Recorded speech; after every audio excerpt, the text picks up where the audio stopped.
नबी सल्लल्लाहु अलैहि वसल्लम के सहाबा में हज़रत अनस बिन मालिक रज़ी अल्लाह अन्हु भी थे, जिन्होंने 10 साल तक नबी सल्लल्लाहु अलैहि वसल्लम की खिदमत की।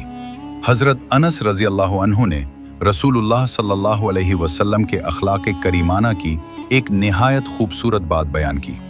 वो फरमाते हैं कि जब भी नबी सल्लल्लाहु अलैहि वसल्लम बच्चों के किसी गिरोह के पास से गुजरते तो खुद पहले उन्हें सलाम करते थे। एक रिवायत में है कि बाद में अपनी ज़िंदगी में हज़रत अनस रज़ी अल्लाह अन्हु खुद बच्चों के एक गिरोह के पास से गुजरे तो उन्होंने उन्हें सलाम किया, फिर फरमाया, नबी सल्लल्लाहु अलैहि वसल्लम ऐसा कहते थे। ये रिवायत सही उल बुखारी और सही मुस्लिम में मज़कूर है। एक ऐसे मुआशरे में जहां बड़े उमूमन पहले सलाम किए जाने की तवक्को रखते हैं, नबी सल्लल्लाहु अलैहि वसल्लम जो मदीना के कायद, अल्लाह के रसूल और तमाम मखलूक में सबसे ज़्यादा मुअज़्ज़ज़ थे, बच्चों को पहले सलाम करते थे। ये एक छोटा सा अमल था, लेकिन इसमें बहुत गहरा पैगाम था। ये आजिज़ी को जाहिर करता है, ये शफ़क़त को जाहिर करता है, ये इस बात को जाहिर करता है कि बच्चों की भी इज़्ज़त और कद्र है।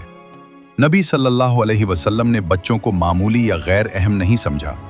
उन्हें पहले सलाम करके आप सल्लल्लाहु अलैहि वसल्लम उन्हें ये एहसास दिलाते थे कि वो देखे जा रहे हैं और काबिल एहतराम हैं।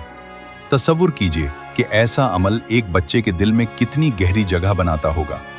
हज़रत अनस रज़ी अल्लाह अन्हु, जिन्होंने ये तर्ज़ अमल करीब से देखा, दहाइयों बाद भी उसे याद रखते थे और ख़ुद भी उस पर अमल करते थे।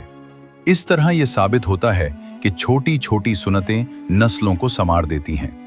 ये वाक़या सिखाता है कि इस्लाम में क़यादत गुरूर या महज इख्तियार का नाम नहीं, बल्कि नरमी और आजिज़ी का नाम है।